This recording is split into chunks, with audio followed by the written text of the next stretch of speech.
SLP and Axie Infinity token, a realistic price prediction and technical analysis. Stay tuned to know more. So hi guys and welcome back to another Gabs cryptocurrency video where we trade by data and not by hype. And if you haven't subscribed to my channel, click the subscribe button down below and hit the notification bell so you won't miss daily technical analysis like this. So if you haven't heard, I'm also giving a free Ethereum giveaway. So kung gusto nyo sumali, link is in the description below. You must follow the criteria and also I will be drawing the winner at July 30. So kung gusto nyo sumali, sali lang kayo guys.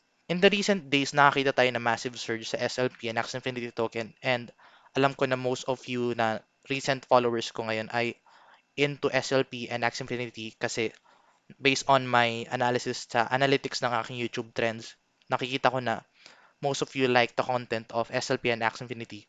So, in this, bibigyan ko kayo ng justice and give you a deep understanding sa kanyang movement and price prediction for the long term, especially for the short term.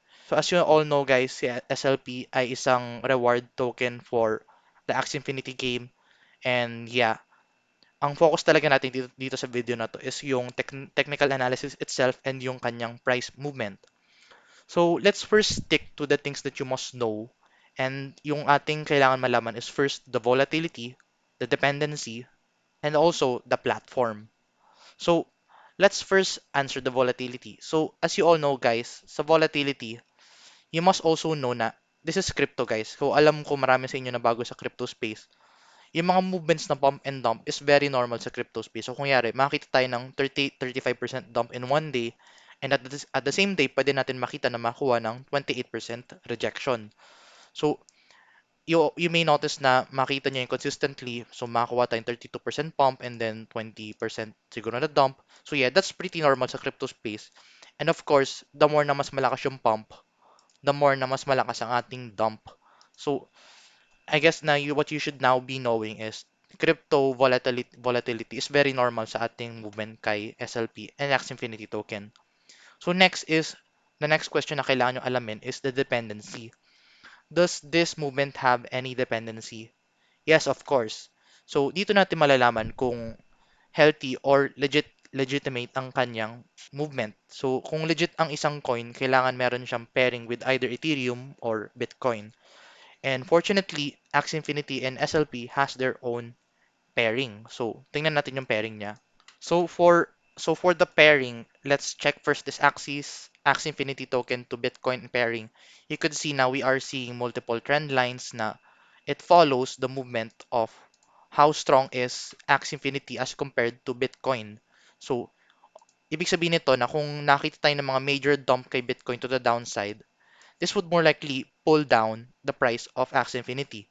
So if ever na ang movement natin kay Axie Infinity against Bitcoin is sideways, this means na kung yari nag-dump si Bitcoin, ganun din ang dump ni Axie Infinity. However, if nag-dump itong movement ni Axie Infinity, ang magiging dump ni Axie Infinity is relatively steeper or mas lower. So kung yari nag-dump si Bitcoin na normal, tapos pababa yung Axie Infinity dominance, this would mean si Axie Infinity would drop lower and faster than Bitcoin. Now, yung next na alamin nyo is, if pataas ang price ni Bitcoin, kung yari, pataas yung price ni action ni Bitcoin, tapos pataas si Axie Infinity against Bitcoin, we could see Axie Infinity pump faster and higher than Bitcoin. However, if nagda-dump si Axie Infinity habang nagpa-pump si Bitcoin, this would mean Bitcoin will pump higher and Axie Infinity will bleed. Though magpa-pump pa din siya, mas less nga lang yung pump niya as compared to Bitcoin. So this is why mahalaga ang sinusundan ito Axie Infinity to Bitcoin movement kasi of course the price will always be dependent kay Bitcoin and this means na legit ang coin at healthy ang kanya movement. So kay SLP naman, ang pairing ni SLP is not Bitcoin but with Ethereum. So yung concept natin for SLP and Ethereum movement would also be the same kay Axie Infinity and Bitcoin. So, kailan ba lang ba tayo makita ng pump for Axie Infinity and SLP? So, the general answer for that is whenever Bitcoin is moving sideways, whenever Bitcoin and Ethereum is moving sideways, so just like what we are seeing recently, dyan tayo more likely makita ng pump for Axie Infinity and Bitcoin and for SLP. So, nakita natin siya nangyari oh. So, the more na nagka-consolidate si Bitcoin and Ethereum, the more na magpa-pump si Axie Infinity. So this is why you need to follow those movement. Pero in cases na mag-dump si Bitcoin, that would mean it would dump also harder for Axie Infinity token. Pero let's say we are seeing a Bitcoin pump, as long as the dominance for the Axie Infinity is going up, we could see an Axie Infinity token going up. Pero yun nga, let's say nagpa-pump si Bitcoin tapos hindi nga tumataas yung dominance, this would be bad for Axie Infinity as hindi natin makita yung kanyang significant pump. So now we now know that one. Let's also move to another must-know topic, which is yung platform. Now, alam ko marami sa inyo naniniwala na marami naman gumagamit ng Axie Infinity, so therefore tataas si SLP and Axie Infinity token. So let's debunk that. So as you all know guys, meron din tayong mga iba't ibang platforms na may mga sariling token, and an example for that is BNB.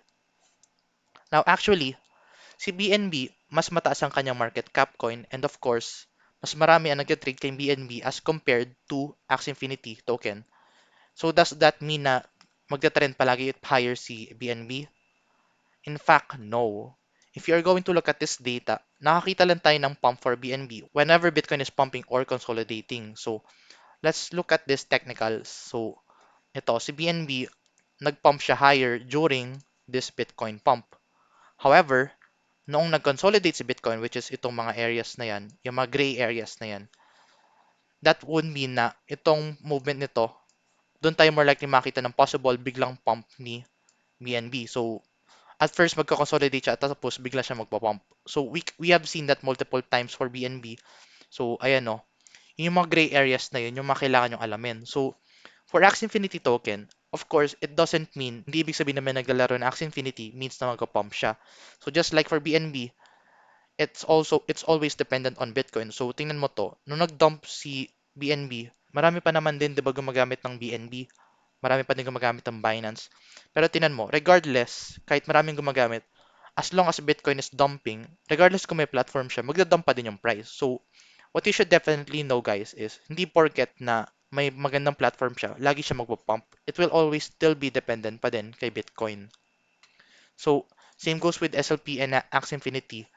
Kailangan nyo tandaan na huwag kayo maging masyadong dependent for the platform alone. Kailangan nyo alamin din yung price niya. Now, the next question naman na kailangan natin alamin is, should you invest in SLP and Axie Infinity token? Ngayon, ang answer ko dyan is, ang kailangan natin malaman muna is, will Axie Infinity and SLP survive a bear market? So as of now, we haven't seen that kasi SLP and Axie Infinity has only existed during the start of this bull market or the end ng bear market ng Bitcoin. Kasi nag-end yung Bitcoin bear market noong around, let's say, end of 2019, start of 2020. And at the same time, doon pumasok si SLP and Axie Infinity.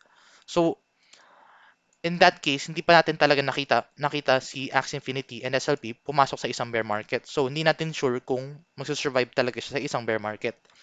So, to answer kung should you invest, my realistic answer to that is you need to wait first for one bear market in order to prove na this is a good investment. So kung nag-survive siya sa next Bitcoin bear market, na 2-year bear market, then that's where I could say na it's a good investment. So for the short term, of course, you could say na this could go higher pa din kasi sa Bitcoin bull market pa din tayo. But yeah, as of now, I couldn't say na this is a good long-term investment kasi hindi pa natin siya nakikita or wala pa tayong historical data na nagsasabi na mag-survive siya sa isang bear market ni Bitcoin. So now, to answer naman the price prediction, alam ko nakita nyo guys yung technical analysis ko dito earlier today, pero if hindi nyo pa nakita, you could actually check that video down below or nilalagay ko siya dito sa suggested above. So para makita nyo yung kanyang short-term price action. Pero for the long term, ano ba yung ating price prediction ni SLP for the long term? So for the long term, as long as Bitcoin is in a bull market, remember, kailangan si Bitcoin ay nasa isang bull market, then that's where we can see this price prediction happen. And according to this Fibonacci retracement na aking ginawa, ang ating possible price prediction would be this level. So as long as Bitcoin stays in a bull market, we could actually see a 1.6 or 1.59 US dollar na SLP for the long term. And that would signify na it will be around or roughly a 500% pump from our current price action. And yeah, that's possible kasi nasa bull market pa din tayo. But yeah, do note na this will only and more likely happen if let's say nag-continue yung bull market ni Bitcoin, yes, aabot siya dyan. Pero that's the maximum target. Pero ano ba yung personal realistic price prediction ko? Ako, I would stick to the 0.6 level kasi that's the 618 level ni Fibonacci. So, yun yung more likely titingnan ko na possible long-term target niya. So, 618. So, this is the 64 cents na area. So, yeah, my price prediction for SLP would be the 64 cents. And then, ako kasi, ang gusto ko, nagtitake ako ng milestone along the way. So, instead of having one price prediction, I like doing multiple price prediction kasi you could see na pwede ka mag-invest and then you could take profits at each milestone along the way. So, you could say na magbabuy ka na ngayon na access for the long term and then you could take profit at this level and then this next level and then another level up to the maximum level. So, in this case, pwede ka ngayon makakuha ng iba't ibang strategy and when to buy and when to sell. Especially at this ngayon, may idea ka ngayon kung kailan mas maganda mag-sell. However, disclaimer nga palagi guys, this will only be possible only if Bitcoin is in a bull market. So now let's take a look naman for these levels. So 64 cents, $1 area, 1.37 and 1.59. So those are the realistic price prediction for SLP in the long term. Now, ano naman for Axie Infinity token? For Axie Infinity token, let's try to look at this in the daily time frame. So right now, we are above the 618 level. So this means na we are more likely to continue higher. So the next level is 26 US dollar area. So of course, $26 area na reach na natin siya. So that's very possible na for now. Pero ang realistic na pwede nating abutin is up to the 41 level. So ang ating next milestone would be the, the $36. Kung na-break natin itong 26, actually dun tayo nakuha na rejection kasi if you're going to look at this data, yung recent action natin, nakakuha tayo na rejection dito sa ating movement which is the $26. So, tinry niyang mag-break dyan, pero hindi nga niya na-break. And nakakuha tayo na rejection. And right now, we are consolidating at this Fibonacci area. So, if ever na ma-break natin sa $26, 36 would be the next target. And of course, if na-break natin siya, our long-term target would be 41. So that will be our price prediction for Axie Infinity token. So, and guys, take profits along the way. Always remember yun, guys. Secure your profits and follow a proper risk management. Ako ang personal risk management ko would be getting the previous support ng Fibonacci retracement. So yung previous support, dyan ako possible magka-cut loss or if for the long term naman, pwede ka naman din na maglagay nito. Pero yun nga, hindi pa natin alam kung mag-survive siya ng isang bear market. Maglalagay ako ng possible stop or cut loss area, which is yung huling level. Pero, yeah, yung take profit area ko would be the 26, 36, and $41 area. Now, ako personally, hindi ako maglalagay ng pera ngayon for Axie Infinity and SLP. Siguro, mga short-term trades lang like mga swing trading opportunity, iti-take ko yon. Pero for the long term, I would not invest pa for this coin pa kasi yun nga, ang personal opinion ko is it needs to survive a bear market. Regardless kung maganda yung platform niya, yung bear market talaga ni Bitcoin ang mahalaga kasi dependent pa din siya talaga doon. So to conclude this video, remember na you should not always be very optimistic sa price action. You need to follow a proper risk management. Hindi ibig sabihin na nag-pump yung isang coin at may platform at may magandang project means na laging siya aakyat. Remember na lagi may volatility and it will always be dependent on the Bitcoin price action. So if you find this video useful and informative, please give this video a like. And if you want to see more contents like this, please subscribe for more. I'll see you in the next video and bye-bye for now.